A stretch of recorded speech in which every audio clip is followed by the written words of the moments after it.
नमस्कार. आता आपण आहोत थांग विलेज.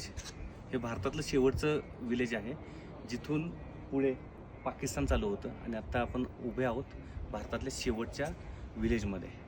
ते समोर दिसेल तर खाली बॉर्डर आहे, पलीकडे पाकिस्तान आणि अलीकडे आपला हिंदुस्थान. पाकिस्तानची जमीन तिकडे चालू होते, अलीकडे आपली भारताची जमीन आहे. आणि आता आपण इथे येऊन बघितलं, इथला एक वेगळा अनुभव आपण घेतला.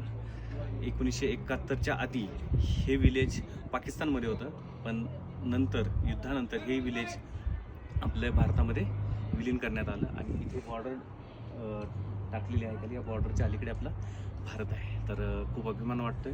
या बॉर्डरवरती आपला तिरंगा खूप अभिमानाने फडकत आहे. सो इथे आल्यानंतर मलासुद्धा खूप प्राऊड फील होते. सो इथे ड्युटी करणाऱ्या सगळ्या जवानांसाठी एक सल्यूटसुद्धा बनतो आणि तुम्ही सगळ्यांनी इथं व्हिजिट करणं ही अनिवार्य आहे. आयुष्यात एकदा तरी तुम्ही इथं यावं अशी मी आशा बाळगतो. भारत माता की जय.